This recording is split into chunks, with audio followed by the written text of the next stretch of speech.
இது Kinni AI news. இன்றைய முக்கிய செய்திகளுக்கு வரவேற்கின்றோம். நான் ரூபா. காசா நகரம் மீண்டும் தற்காலிக நிம்மதி தேடும் போர்க்களம். செய்தியறிக்கை 2025 ஜூன் மாதம் 28.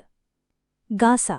வெள்ளிக்கிழமை இரவு வடகாசா நகரின் முகாம்களில் வாழும் மக்கள் மீதான மீண்டும் ஒரு அங்கீகரிக்க முடியாத தாக்குதல். அவர்கள் மீது விழும் குண்டுகளிலிருந்து பாதுகாப்பாக இருக்க அவர்களிடம் இருந்தது சீர்குலைந்த கூடாரங்கள் மட்டுமே. அந்த கூடாரங்களும் மணலுடன் புதைந்தன.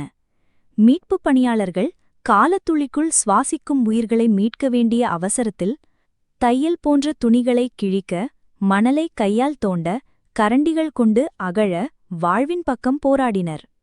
இஸ்ரேலின் ஈரான் மீதான போரின் முடிவுக்குப் பிறகு கவனம் மீண்டும் காசாவின் மீது திரும்பியுள்ளது.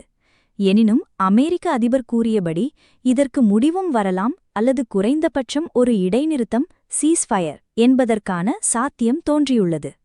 என்னுடன் தொடர்பிலிருந்த சிலர் தெரிவித்தது போல் இது ஒரு கொடிய நிலைமை. ஆனால் அடுத்த ஒரு வாரத்துக்குள் நம்மால் தற்காலிக அமைதி ஏற்படுத்த முடியும் என்று நம்புகிறேன் என அமெரிக்க அதிபர் டொனால்ட் ட்ரம்ப் கூறியுள்ளார். ஆனால் கண்ணுக்குத் தென்பட்ட காட்சிகள் தற்காலிக அமைதியையே சாத்தியமென நம்பச் செய்யவில்லை. இஸ்ரேலுடன் எல்லைப் பகுதியிலிருந்து தொடர் துப்பாக்கிச் சத்தங்கள் கேட்கப்பட்டன. இந்த போர் இன்னும் முடிவடையவில்லை என தளவாடத்தை நோக்கி சுடும் காட்சிகள் கூறின. அமெரிக்க முன்னாள் அதிபர் டொனால்ட் ட்ரம்ப் ஒரு ஒப்பந்தம் விரைவில் ஏற்படலாம் என நம்பிக்கை தெரிவித்திருந்தாலும் அந்த பின்னணியில் சிதைந்த காசாவின் நகரச் சிகரங்கள் இன்னும் புகைமூட்டத்துடன் காட்சியளிக்கின்றன என்பதே உண்மை. இஸ்ரேலிய இராணுவ வட்டாரங்கள் காசா முழுவதும் இது ஒரு முழுமையான கெரில்லா போர் என குறிப்பிட்டுள்ளன. மார்ச்சில் உடைந்த சமாதான ஒப்பந்தத்திற்குப் பிறகு பொதுமக்கள் மீண்டும் எந்த சாந்தியையும் எதிர்பார்க்கவில்லை. அதற்கு பதிலாக அவர்கள் வாழ்வதற்கான வழிகளை மட்டுமே தேடுகிறார்கள். குழந்தைகள் வெடித்த குண்டுகளால் உருவான பள்ளங்களில் விளையாட்டுப் பூங்காக்களை கற்பனை செய்கிறார்கள். அது ஒரு தேவை, ஏனெனில் மரணம், பயம் எப்போதும் அருகில்தான் இருக்கின்றன. ஒரு பெண் துயரம் கூறினார். அந்த சாலை மீது குண்டு விழுந்தது.